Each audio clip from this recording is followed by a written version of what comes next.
Well, good morning, and this is Auntie, and I am here to do a quick review on Love After Lockup, Season 2, Episode 6, Your Card Has Been Denied.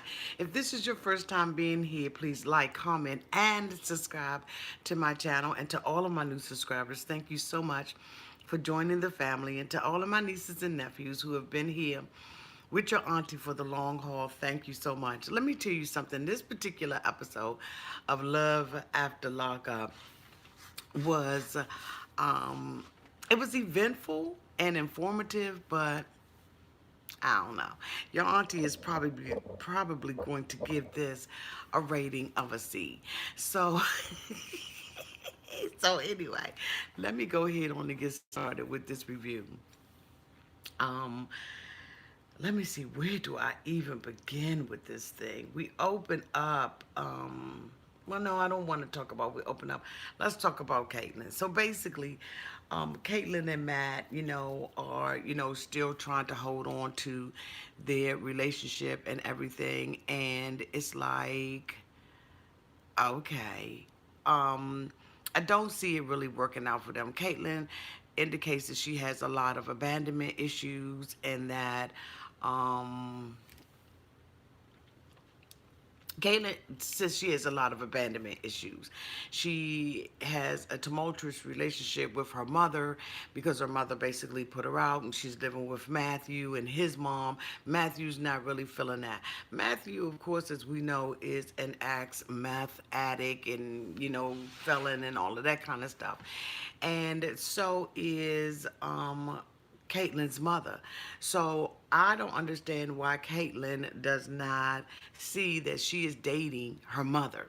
But anyway, I digress. So basically, we have Caitlyn driving in the car, and she is basically um, talking about meeting her mother. She's talking about the things that she has been through with her mother, the abandonment issues, the drug abuse, her feeling like her childhood has been robbed from her. It's been 4 days now since Matt has been home, and Caitlyn has made a decision that she is going to introduce her mom to Matt. They get to the restaurant and everything, the meeting place where they're supposed to meet at, and basically the mother does not, the mother does a no-show.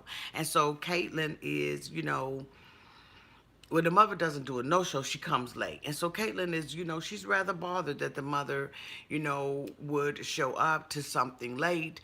She said that this is a pattern. This is something that her mother has done before. And so she's not the least bit surprised that, her mother would not show up for this on time. And so basically I couldn't understand why she was in such a tizzy. If this is something that you know that your mother has been doing day in and day out, then why are you in a tizzy, boo? I mean, you should just be used to it. You show up late. If you say, mom, the appointment is going to be at 5, show up at 5:30 because I mean because basically it seems like that's what your mama going to do. So I mean, so basically, when the mother gets there with open arms and everything. She has her arms extended out to her.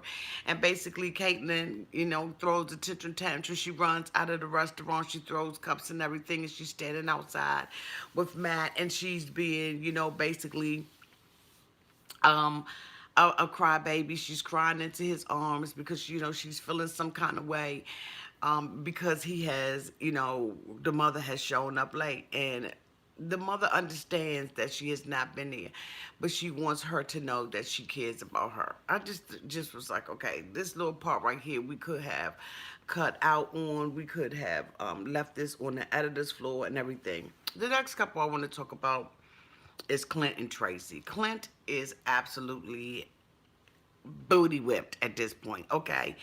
He has had the best sex of his life, even though the night before he said he doesn't want to fuck her. He wants to make love to her. He gets up the next morning. He says, this is the best sex that I have had in my life. He is excited about her. She comes out with her nasty purple bra and purple drawers on. Girlfriend's it just showing everything. She just doesn't mind doing it. She says, look, I'm out of jail. These mofos are paying me a stipend to do this. And so basically I'm going to let basically all of it hang out. I don't care, it's neither here nor there as far as I'm concerned. So basically, she comes out and she's taking shots to the head. And I'm thinking, isn't this early in the morning? He says that she used to be a party girl and stuff like that. And, allegedly, she was a prostitute at one time. And so he's like, but she's trying to cover. She's trying to recover from that and trying to change her life. How are you trying to change your life around when you up in the morning, boo, and you taking shots to the head? And, she's like, Clint, are you sure that you like me? Whoop, whoop, whoop. And he's like, yeah, I'm sure that I like you. And so basically, the two of them, sit there and they talk about the night before. And she's like, I'm free. Who could believe I just got out of prison and look where I am. Look what I got. Look what I'm doing, with the whoop, whoop, and the boop, boop, boop. And so basically, Clint, he's elated because he's able to afford her these things, even though his little bank account has been overdrawn. At this point, he has, spent more money than he had planned on or had budgeted to spend. And so now she sits down, because Clint is excited. He wants to, get married to her. And so she sits down with him and she says, you know, we're going to get married. I got to go and get a dress and everything. You're going to give me the card. Now, so Clint is like, she's like, what's the limit? So Clint said the limit for you buying a wedding dress is $500. She said, well, this is an important day and everything. So I've got to look my best. What if the dress is over? So Clint was like, basically I've spent over my budget, but you know what? If the dress is over $500 and it's a dress that you really like, go ahead on and buy the dress. And so I'm just like, Clint, you making a dumb move. And I'm just like, I really feel sorry for him at this point because I'm like, he doesn't know any better. Nobody has taught him any better. He doesn't have, the skills or the ability to know when he's being had. And so, let me put my glasses on. Right. I was screaming no too. Good morning. And so I just was like, I cannot believe that Clint has given this girl the card. And she's like, she's playing along with this thing. Basically, I want to be your bride and I want to be that and I want to be this. But, he's dealing with a con artist. He starts rattling off the charges that she has. And he talks about, how she was, writing bad checks and stuff like that, and then you give somebody like this your credit card to go out and get a wedding dress. And so he's covered in sex, okay? He's enamored in passion, and he really thinks that this woman loves him, and she absolutely does not love him. I don't see it coming or going. And basically, she got the thing. We see her get in the car and everything, and he's thinking she's going to come back at the end of the day, and they're going to have, this wonderful, wedding. Maybe it'll happen, maybe it won't, but we'll see from next week. The next couple I want to talk about is that damn Sarah, Megan, and Michael debacle. Like, this right here is just, seriously, this is a hot mess. So basically, the producers are spending a lot of time with Michael, and they're basically, trying to assess where Michael's head is. Michael indicates that he is a super agent. He's a spy. And basically, he's in this relationship with Sarah because he has a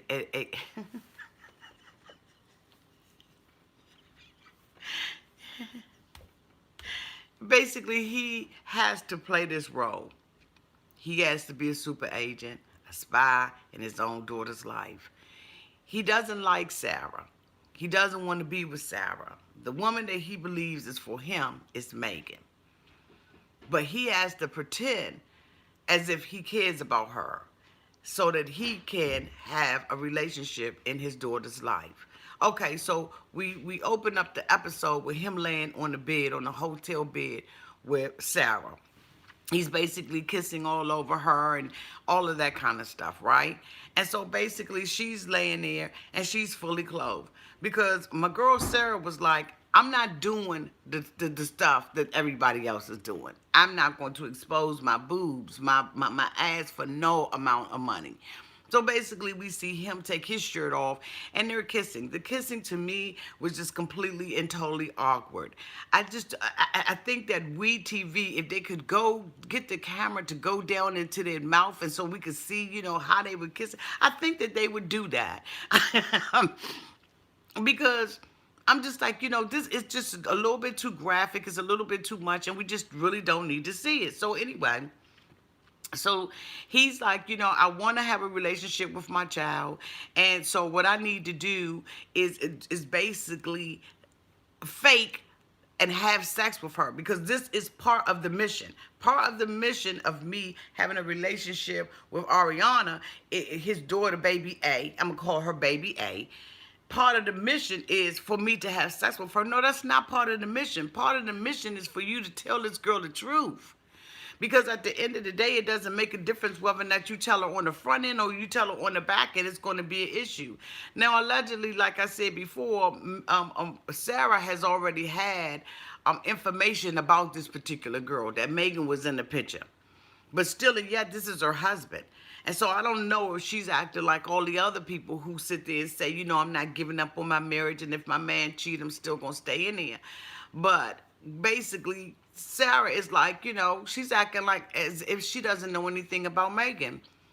So they get up the next morning, they pack their luggage up, and they drive over to Sarah's grandmother's house because the baby A is there.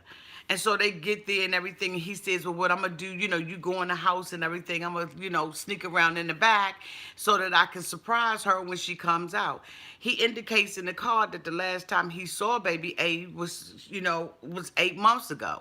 So why the hell does he think that baby A is going to, know him? First of all, probably when she saw him, she probably was seeing him, behind bars or in the cafeteria or wherever they, prisoners go and see their visitors. So why would he think that a baby that young or a child that young would automatically know that that's who he was? So anyway, I digress. So she goes into the house, grandma's there and everything. And she picks up baby A and she says, you want to play with woo woo woo. And so baby A, good morning. Good morning. Let me put my glasses on. It's just a little bit of y'all out here so I can say hi today. Let me see what that was. Good morning, Lynn Lapman. Good morning. Good morning, Green Eyes. Okay. So basically, the baby goes out into the backyard and she sees him. And she automatically, comes back to her mother. She's uneasy. She sees this man. She knows she's a little bit familiar with him. But like another stranger, she's not ready to jump up in this man's arm. I think that when he was in jail, he had these, these dreams, of coming home from jail and that, he was going to automatically connect with baby A. And, with some children, it just doesn't happen. Some children are more, they're more reserved. They're not very friendly, or they just they have their reservations about people. And it seems like baby A had that same thing, and so he got disappointed because baby A did not want to deal with him. And then Sarah, as the mother, started to coddle her. The baby did not want to let her go, and so she basically was on her knees when baby A ran back and was like, no. And she was like, that's daddy, and she was telling her, that's daddy. And the baby was holding her so tight, and I just felt so bad for baby A.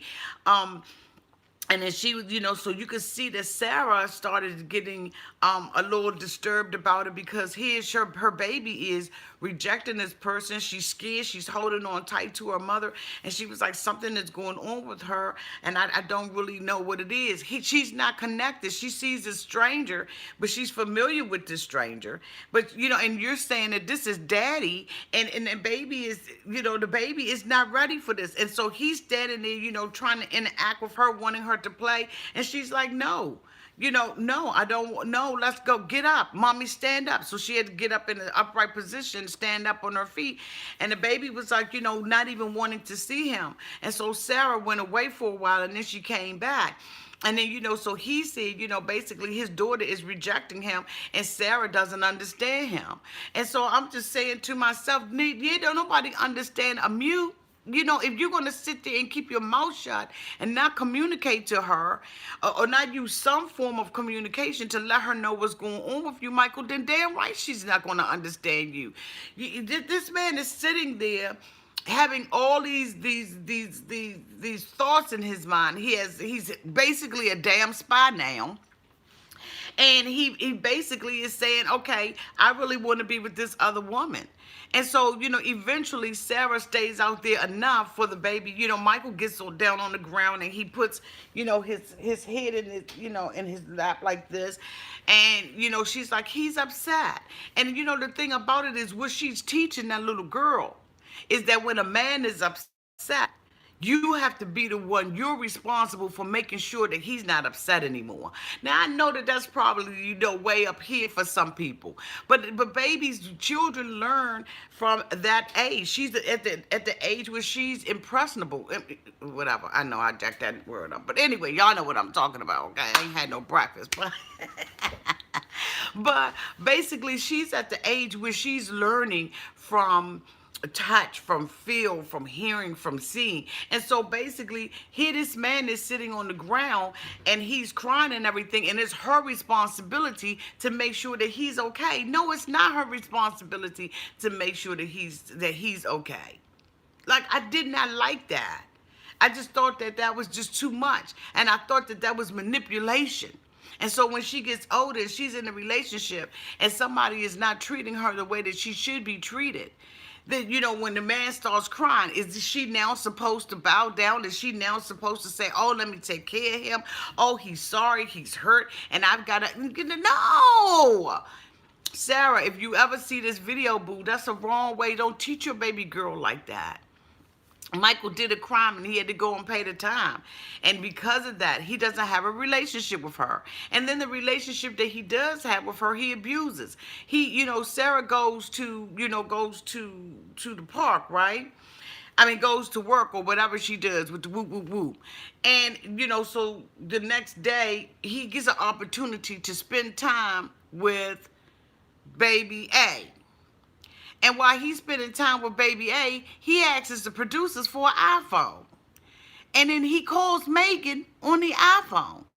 Does he not know that this little girl is old enough to understand what he's doing? Does he not know that this little girl is old enough to understand that he's talking to someone else? And then he has the nerve to FaceTime Megan. And he says that Megan fills for him voids in his life that Sarah can't do. Well, let me tell you something, Michael. You got to fill those voids. You can't allow another person to fill voids in your life. You got to be completely whole going into a relationship. If not, fix your damn self. It's not Sarah's or Megan's job to fulfill that. Megan's sitting at home, meandering around the house, doing damn nothing. She's going back and forth from the kitchen to the counter, from the counter to the kitchen, you understand what I'm saying? I mean, she gonna eat herself into a damn frenzy because every time you see her, that ass is in the kitchen. And I'm like, she look like she can... I mean, come on. I'm like, every time you see her, that ass either at the refrigerator or at the kitchen sink. Come on, Megan. You're sitting there, she's saying, he's been out long enough. He probably, he's with his baby's mother. He didn't tell me any of this. And if he has sex with her, I think that he can hold himself. But, I don't know. Stuff happens. No, stuff doesn't happen. Your man is a spy, boo. Your man is on a mission. He is a spy. And so basically, she's sitting around wasting her whole damn life away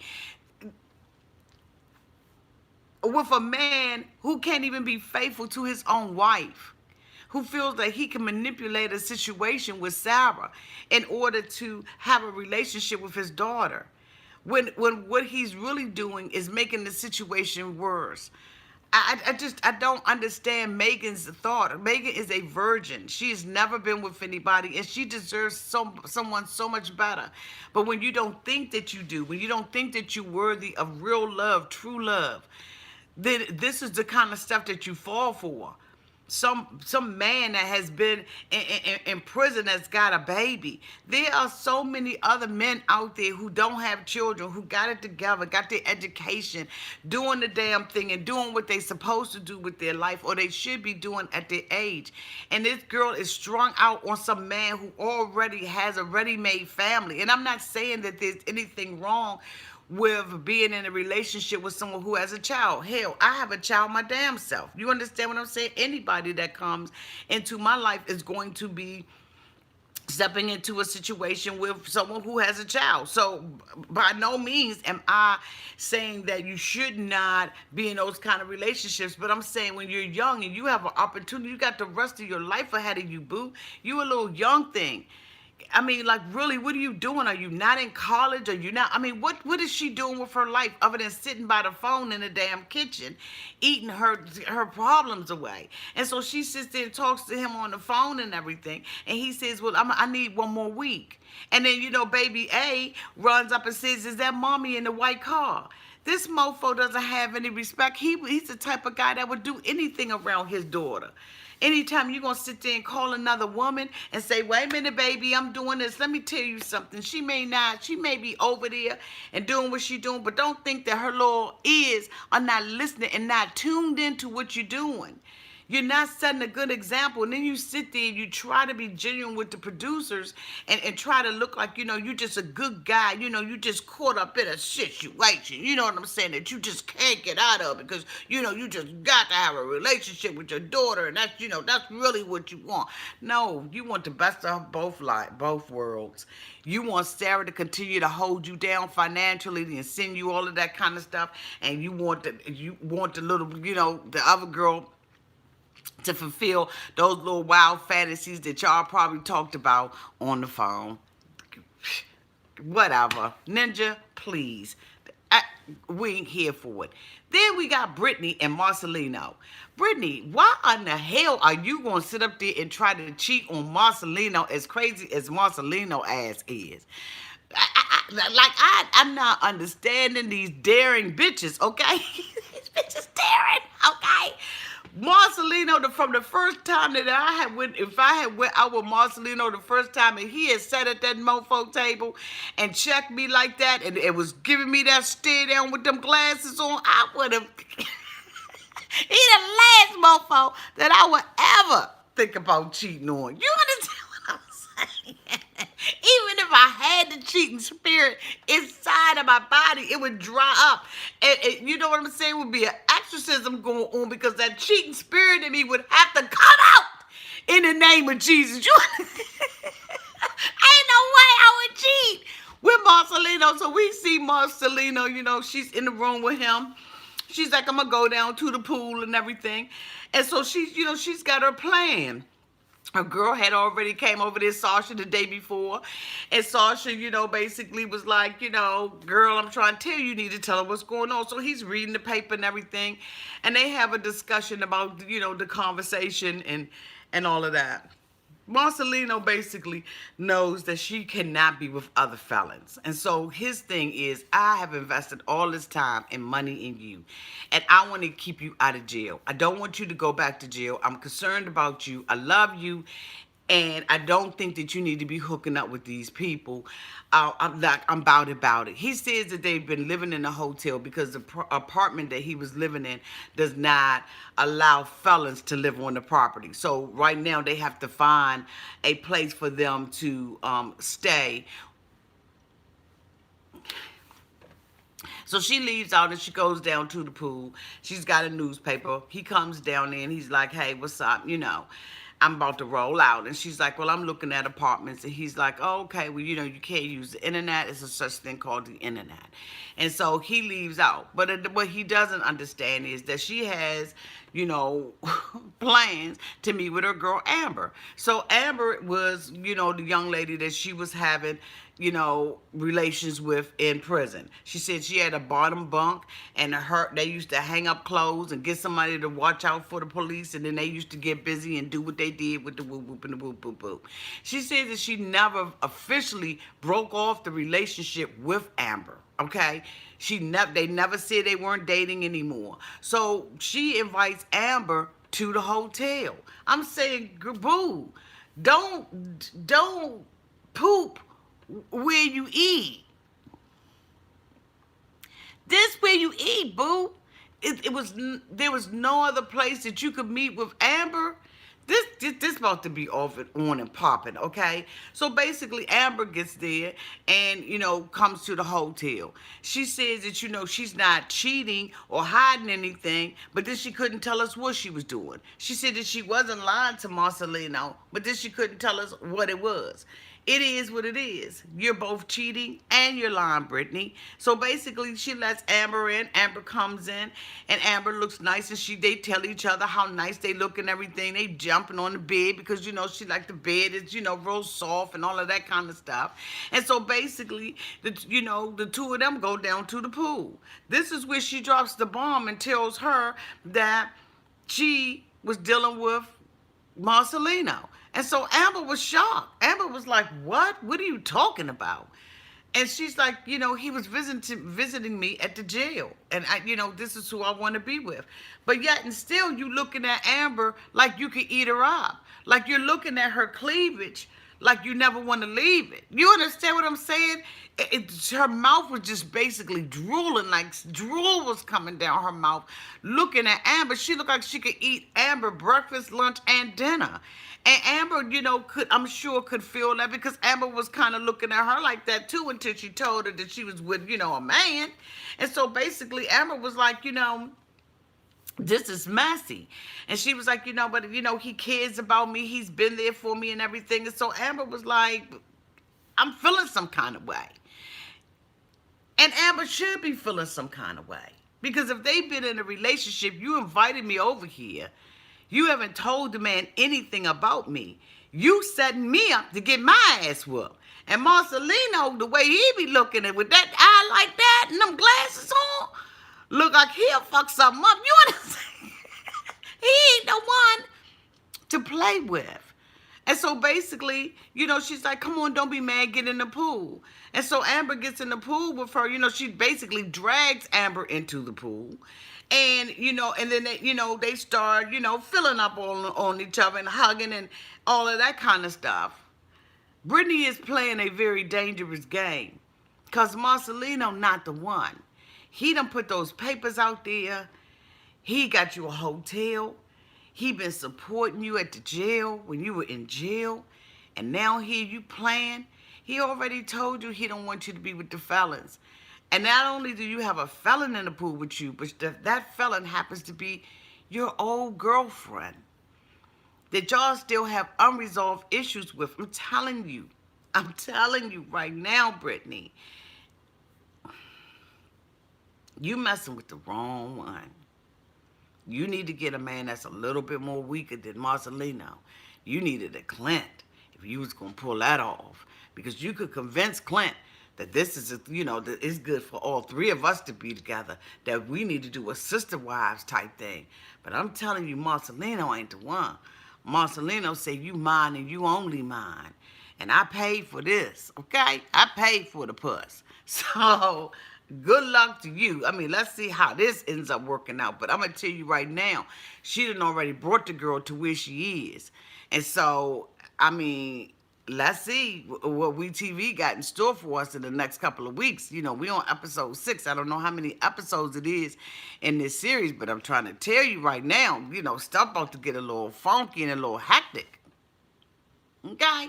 So basically, she's the last time we see them, they all around in the pool. She's asked her was she cold. She said, yeah, I'm cold. She's standing in the pool, freezing and everything, and they wrap their arms and their legs around each other. And the next thing we going on to another scene. Okay. So the last couple I want to talk about is Scot and Lizzie. Scot and Lizzie are, Lizzie don't love Scot. And I'm just going to go ahead on to break this all the way down, okay? So basically, Lizzie and Scot are on their first date. They're walking with each other, and they're a little happy about everything. But they get into the restaurant, and they really start having a serious conversation.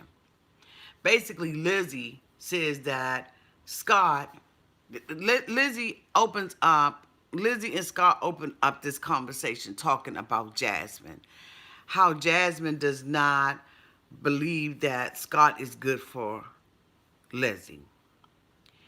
Scott says that he is not going to let Jasmine or anybody else break them up. Regardless of whether or not she's a daughter who needs her mother, he don't give a damn. He is not going to allow his relationship with Lizzie to be destroyed because her daughter has issues with him.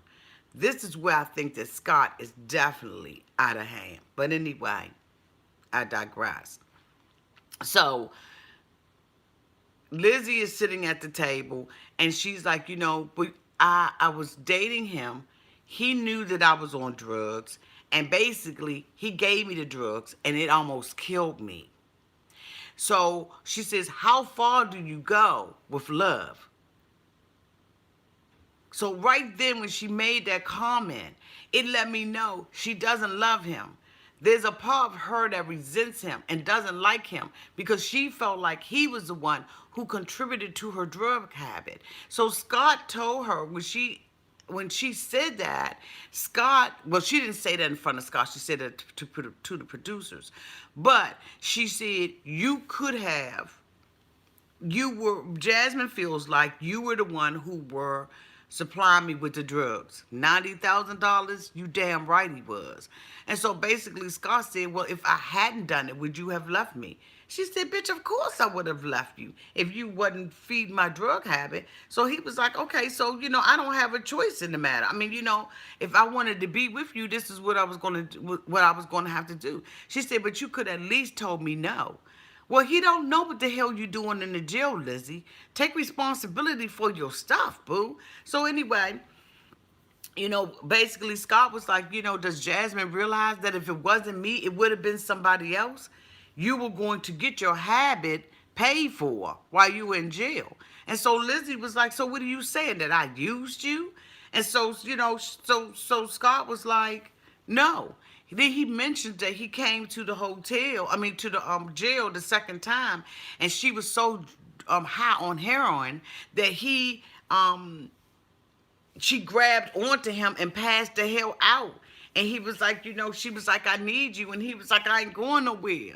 I'm going to keep on getting you high like this, boo. Because how the hell do you see somebody that you're coming to jail to visit them? They're so high on drugs that they pass out on your ass and they got a death grip on that ass.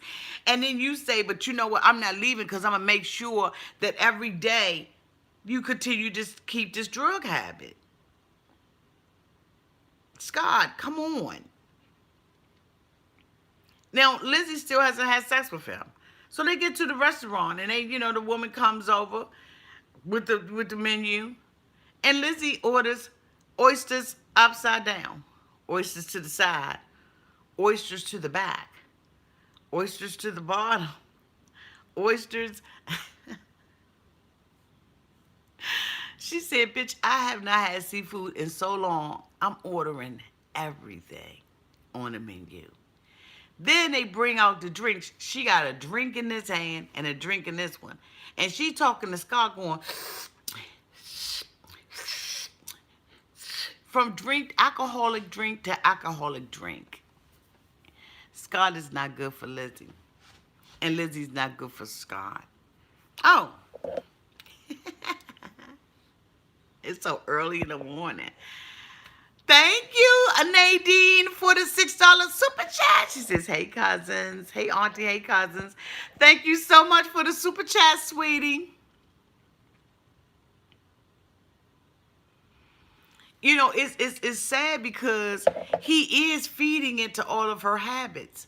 She said, let me tell you something, Scott. Are you trying to say that I use you? Scott was like, no, basically. She was like, I maybe have been a prostitute. I may have been an alcoholic, a heroin addict, and a hoe. But I ain't a thief. What the fuck are you talking about? What are you talking about? How the hell you not a thief? And you all of those things. Okay. I ain't even gonna meditate on that BS. That's some bull crap. You was thieving and doing whatever you needed to do in order to, okay? In order to keep your habit going, boo. Because being all those four things, there's no way in the hell. Hello, good morning, Alfred. There's no way in the hell that you want that. So anyway, she sits there and she continues this conversation with Scott, and she's ordering all this stuff off the menu. And basically she says that, she feels like Scott is responsible for her almost dying in prison. She says that she had this burner in jail that she was cooking with. And in order for her to get, she said she started cooking oodles and noodles and shrimp fried rice and stuff like that. And she said, excuse me, y'all, the way for her to get those things was to, go and barter with drugs. She said, if she wanted some shrimp, that would cost her 8 ball. If she needed some oodles and noodles and she wanted to have a couple of chives in it, that was going to cost her 2 8 balls. That was going to cost her a kilo of this and a kilo of that. So who do you think was paying for you to eat? It wasn't even just about drugs. It was about you eating the finer things. And it's a shame to know that prisons are doing stuff like this. Now we know that this stuff is going on, but goddamn, they bartering in prison for drugs. With the cafeteria staff, is that who's it with?